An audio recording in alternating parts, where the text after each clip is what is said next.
ஜோதிடர் ஒருவர் கூறிய கணிப்பின் காரணமாக எதிர்க்கட்சித் தலைவர் எடப்பாடி பழனிசாமி தற்பொழுது உற்சாகத்துடன் செயல்பட்டு வருகிறார் என்று அதிமுக வட்டாரங்கள் தெரிவித்திருக்கின்றனர். கடந்த சில ஆண்டுகளாக தொடர்ச்சியான தேர்தல் தோல்விகள், உட்கட்சி சவால்கள், முக்கிய நிர்வாகிகள் விலகல் ஆகியவற்றால் மன அழுத்தத்தில் இருந்த முன்னாள் முதலமைச்சருக்கு இந்த ஜோதிட கணிப்பு புதிய நம்பிக்கையையும் உறுதியையும் அளித்துள்ளதாக கூறப்படுகின்றது. அதிமுகவுக்கு நெருக்கமான வட்டாரங்கள் கூறுவது, எடப்பாடி கே பழனிசாமி நீண்ட காலமாக நம்பிக்கை வைத்திருக்கும் புகழ்பெற்ற ஜோதிடர் 2026 பொங்கலுக்கு பிறகு அவருக்கு விபரீத ராஜயோகம் தொடங்கும் என்றும், இதுவரை சந்தித்த கடுமையான காலகட்டம் முடிவுக்கு வரும் என்றும் கணித்துள்ளார். இந்த ராஜயோகம் அவரது அரசியல் வாழ்க்கையில் வெற்றி, நிலைத்தன்மை மற்றும் புதிய செல்வாக்கை ஏற்படுத்தும் காலமாக இருக்கும் என அந்த ஜோதிடர் குறிப்பிட்டதாக தகவல் வெளியாகியுள்ளது. கடந்த 6 முதல் 7 ஆண்டுகளில் எடப்பாடி பழனிசாமி 2 மக்களவை தேர்தல் தோல்விகள், 1 சட்டமன்ற தேர்தல் தோல்வி, 7க்கும் மேற்பட்ட இடைத்தேர்தல் தோல்விகள் என பல பின்னடைவுகளை சந்தித்துள்ளார். இதற்கு மேலாக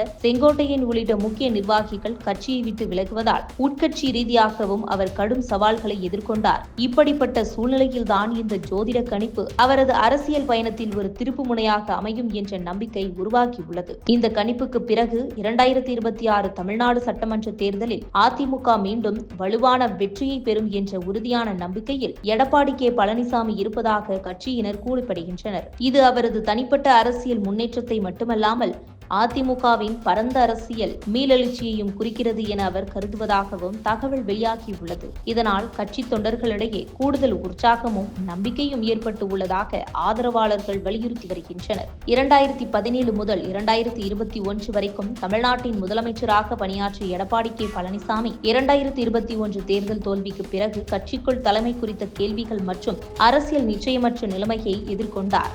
தற்பொழுது அவர் கட்சியின் அமைப்புகளை மீண்டும் வலுப்படுத்தும் பணிகளில் கவனம் செலுத்தி வருகின்றார். இதற்கிடையில் அரசியல் விமர்சகர்கள் ஜோதிட கணிப்புகள் மட்டும் தேர்தல் முடிவுகளை தீர்மானிக்காது என்று எச்சரித்திருக்கின்றனர். கூட்டணி அமைப்பு, பிரச்சார உத்திகள், மக்கள் மனநிலை மற்றும் ஆளும் அரசின் செயல்பாடு போன்றவை 2026 தேர்தலில் முக்கிய பங்கு வகிக்கும் என அவர்கள் சுட்டிக்காட்டியிருக்கின்றனர். அதே சமயம் தமிழ்நாட்டு அரசியல் கலாச்சாரத்தில் ஜோதிடத்தின் மீதான நம்பிக்கை ஆழமாக வேரூன்றியிருப்பதால் இத்தகைய கணிப்புகள் கட்சிக்குள் நம்பிக்கையும் உத்வேகத்தையும் உருவாக்குவதை மறக்க முடியாது என்றும் அவர்கள் தெரிவித்திருக்கின்றனர்.